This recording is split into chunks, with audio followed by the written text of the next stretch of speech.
नमस्कार दोस्तों, स्वागत है आपका डिजिटल एडिट्स में। दोस्तों आज से हम इन्फिनाइट डिज़ाइन इस एप्लीकेशन के ऊपर हमारे मास्टर क्लास चालू करने वाले हैं। ये आज का उसका दूसरा एपिसोड है।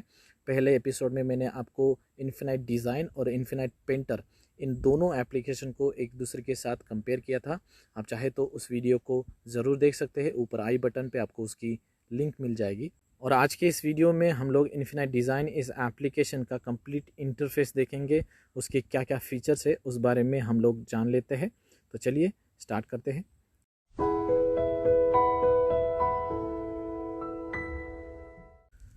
तो चलिए इन्फिनाइट डिज़ाइन एप्लीकेशन को ओपन कर सकते हैं। आप चाहे तो इसे प्ले स्टोर से भी डाउनलोड कर सकते हैं। 7 दिन का ट्रायल पीरियड आपको मिल जाएगा, या फिर आप कोई क्रैक वर्जन भी इसका डाउनलोड कर सकते हैं। वो आपको गूगल पे सर्च करने के बाद मिल जाएगा। आप आसानी से इसे डाउनलोड कर सकते हैं। तो चलिए डिज़ाइन को ओपन कर लेते हैं। अब ओपन करने के बाद सबसे पहले आपको दो ऑप्शंस मिल जाएंगे, न्यू और इमेज का। ठीक है, उसके नीचे आपको प्रोजेक्ट का ऑप्शन मिल जाएगा। आपको मैं दिखा देता हूँ। यहाँ पे इस तरीके के आपके प्रोजेक्ट्स सेव हो जाते हैं। ठीक है, तो सबसे पहले यहाँ पे न्यू पे क्लिक करने के बाद आपको नया कैनवास करने का ऑप्शन मिल जाता है। और यहाँ पे इमेज का ऑप्शन है। आपकी गैलरी में से कोई भी इमेज चूज़ कर सकते हैं और उसके ऊपर आप डिज़ाइन कर सकते हैं। तो सबसे पहले हम न्यू पे क्लिक करते हैं। न्यू पे क्लिक करने के बाद सबसे पहले आप आपके प्रोजेक्ट का नाम डाल सकते हैं। उसके बाद इन्फिनाइट जो ऑप्शन है उसको ऑफ रखेंगे तो आपको कैनवास की साइज़ जो है डिस्प्ले पर दिखाई देगी। और अगर आप इसे ऑन करते हैं तो आपको डिस्प्ले पर इसकी साइज़ दिखाई नहीं देगी, पूरा वाइट दिखाई देगा। ठीक है, तो हमें इसे ऑफ ही रखना है। और हमें यहाँ पे नीचे ऑप्शन मिलता है हमारे कैनवास की साइज़ सेट करने का। विड्थ आप आपके हिसाब से सेट कर सकते हैं। उसके बाद हाइट भी सेट कर सकते हैं। नीचे कलर का ऑप्शन है बैकग्राउंड के, तो यहाँ पे आप उसका कलर चूज़ कर सकते हैं। ये जो कलर वैगनविल है इसके बारे में आपको बाद में डिटेल्स मिल जाएगी। उसके बाद कैंसल और क्रिएट का ऑप्शन है। तो क्रिएट पे क्लिक करने के बाद आप सबसे पहले देख सकते हैं आपके कैनवास की साइज़। ठीक है, उसके बाद सबसे पहला जो ऑप्शन है वो है टॉगल इंटरफेस का, यानी आप आपके जो मेनूज़ है उसको हाइड यहाँ से कर सकते हैं। उसके बाद वापस क्लिक करने के बाद मेनू आपका आ जाएगा। उसके बाद सेटिंग्स का ऑप्शन है। सेटिंग्स यानी ब्रश की सेटिंग का ऑप्शन यही है। शेप डिटेक्शन करने के बाद आपके जो ब्रश का शेप है वो आपको डिस्प्ले पर दिखाई देता है। और अगर आप ये ऑप्शन ऑफ करते हैं तो ब्रश का जो शेप है वो आपको डिस्प्ले पर नहीं दिखाएगा। उसके बाद डिस्प्ले आउटलाइन का ऑप्शन है। अगर आप इसे ऑन करते हैं तो आप देखिए यहाँ पे कुछ ड्रॉ करने के बाद आपको जो ब्रश की आउटलाइन है वो दिखाई देगी। और अगर आप इसे ऑफ करते हैं तो ब्रश आपका कंप्लीटली दिख जाएगा। ठीक है, तो ये ऑप्शन है। उसके बाद यहाँ पे टूल्स का ऑप्शन है। टूल्स के ऊपर हम एक अलग वीडियो बना के आपको समझाएंगे। ठीक है, फिलहाल के लिए रख देते हैं। उसके बाद यहाँ पे लेयर का ऑप्शन है। लेयर पे क्लिक करने के बाद आपको सबसे पहले ऊपर प्लस का ऑप्शन दिखाई देता है, यानी ऐड कर सकते हैं आप कोई भी लेयर इसमें एक्स्ट्रा ऐड कर सकते हैं। अब सीधे लेयर के ऊपर क्लिक करने के बाद आपको सबसे पहले ओपेसिटी का ऑप्शन मिलता है। लेयर की ओपेसिटी आप कम ज़्यादा यहाँ से कर सकते हैं। उसके बाद हाइड का ऑप्शन है। लेयर को आप यहाँ से हाइड कर सकते हैं। लेयर को यहाँ से डुप्लीकेट कर सकते हैं। लेयर को यहाँ से क्लियर कर सकते हैं, यानी लेयर में जो भी आपने ड्रॉ किया है वो कंप्लीट ड्रॉ जो है आपकी यहाँ से क्लियर हो जाएगी। ऊपर की लेयर को नीचे की लेयर के साथ आप यहाँ से मर्ज कर सकते हैं, यानी दो लेयर को आप एक ही लेयर में कन्वर्ट कर सकते हैं। उसके बाद यहाँ पे डिलीट का ऑप्शन, लेयर को आप यहाँ से डायरेक्टली डिलीट कर सकते हैं। उसके नीचे आपको यहाँ पर बैकग्राउंड का कलर मिलता है जो आप आपके हिसाब से सेट कर सकते हैं यहाँ से। ठीक है, उसके बाद ग्रिड का ऑप्शन मिलता है। ग्रिड पर क्लिक करने के बाद आपको इस तरीके के ग्रिड्स मिल जाएंगे। उसमें भी आपको दो स्टाइल के ग्रिड मिलते हैं, एक स्टैंडर्ड होता है और एक आइसोमेट्रिक होता है। ठीक है, उसके बाद ओपेसिटी भी आप ग्रिड की कम ज़्यादा कर सकते हैं। इस तरीके से ये ग्रिड का ऑप्शन आपको मिलता है। उसे फ़िलहाल के लिए हम ऑफ़ कर देते हैं। उसके बाद आपको यहाँ पे कुछ और ऑप्शंस मिल जाते हैं, जिसमें कि पहला ऑप्शन है न्यू का, यानी इस कैनवास के होते हुए भी आप नया कैनवास यहाँ से बना सकते हैं, या फिर कोई प्रोजेक्ट आप यहाँ से ओपन कर सकते हैं। उसके बाद यहाँ से सेव करने का ऑप्शन है। यहाँ से सिर्फ आपका जो कैनवास है वो प्रोजेक्ट में सेव हो सकता है। ठीक है, उसके बाद यहाँ से इंपोर्ट का ऑप्शन है, यानी कोई भी इमेज वगैरह आप यहाँ से इंपोर्ट कर सकते हैं आपकी गैलरी में से। यहाँ से शेयर का ऑप्शन है, ये जो आप प्रोजेक्ट बना रहे हो वो यहाँ से शेयर कर सकते हैं अपने फ्रेंड्स के साथ।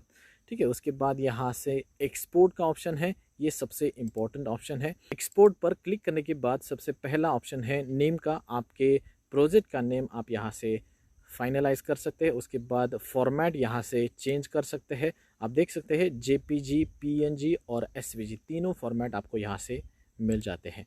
ठीक है। उसके बाद आप डायरेक्टली यहाँ से भी आपके कैनवास की साइज़ बढ़ा सकते हैं। जितनी ज़्यादा बढ़ाओगे उतना ज़्यादा आउटपुट अच्छा आपको यहाँ से मिल जाएगा। अब ये साइज़ जो है आपकी डिवाइस के ऊपर डिपेंड है, कितने तक जाती है आपके डिवाइस के ऊपर ये डिपेंड है। ठीक है। उसके बाद यहाँ से बैकग्राउंड का ऑप्शन है, अगर आप ऑन कर देते हैं तो जो बैकग्राउंड का कलर है उसी कलर में आपको ये बैकग्राउंड मिल जाएगी, या फिर आप बैकग्राउंड को ऑफ भी कर सकते हैं। उसके बाद आपको ट्रांसपेरेंट बैकग्राउंड में इमेज सेव होती हुई नज़र आएगी। फिर आपको मैनेज का ऑप्शन मिलता है, कैंसिल का और सेव का। सेव करने के बाद ये प्रोजेक्ट जो है सेव हो सकता है। अब उसके बाद यहाँ पे कम्युनिटी का ऑप्शन है। कम्युनिटी पे क्लिक करने के बाद आप इस एप्लीकेशन के कम्युनिटी में जा सकते हैं। यहाँ पे आपको जो भी प्रोजेक्ट लोगों ने शेयर किए हैं वो दिखाई दे सकते हैं। ठीक है। क्लासरूम में थोड़ी बहुत इन्फॉर्मेशन इस एप्लीकेशन के बारे में आपको मिल जाएगी। उसके बाद सबसे इम्पोर्टेंट है सेटिंग्स। सेटिंग्स पे क्लिक करने के बाद सबसे पहला ऑप्शन है लॉगिन का, आप चाहे तो लॉगिन इस एप्लीकेशन के ज़रिए कर सकते हैं। दूसरा ऑप्शन है यहाँ पे थीम का, जो एप्लीकेशन की थीम है वो आप यहाँ से सिलेक्ट कर सकते हैं। इस तरीके से मैं डिफ़ॉल्ट ही रख लेता हूँ। उसके बाद कलर व्हील का ऑप्शन है, जो कि आप खुद सेट कर सकते हैं इस तरीके से। ठीक है। जो डिफ़ॉल्ट है मैं वही रख लेता हूँ। उसके बाद स्केल जो है वो भी आप वैगन व्हील की चेंज कर सकते हैं। नीचे आपको वर्क फ्लो का ऑप्शन मिलता है, उसमें कैनवास रोटेट करने का ऑप्शन है। आप चाहे तो इसे ऑफ भी कर सकते हैं। आपका जो कैनवास है वो आप रोटेट इजीली कर सकते हैं इस ऑप्शन को ऑन करने के बाद। उसके बाद डबल टैप का ऑप्शन है, यानी जो आप स्क्रीन पे डबल टैप करते हो उसके लिए कौन से ऑप्शन आपको चाहिए वो यहाँ से सिलेक्ट कर सकते हैं। नथिंग का ऑप्शन है, यानी कुछ नहीं। और फिट स्क्रीन का ऑप्शन है, यानी अगर आपने कितना भी जूम कर लिया है तो डबल टैप करने के बाद वो जो कैनवास है आपका फिट हो जाएगा आपके स्क्रीन पर। फ्लिप कैनवास का ऑप्शन है, यानी वो जो कैनवास आपने बनाया है वो उल्टा हो जाएगा। उसके बाद एडिट का ऑप्शन है, तो एडिट भी आप यहाँ से कर सकते हैं डबल टैप करने के बाद। उसके बाद लॉन्ग प्रेस का ऑप्शन है, यानी आप स्क्रीन पर टच करके लॉन्ग प्रेस कर देते हैं तो क्या ऑप्शंस आपको मिल जाते हैं।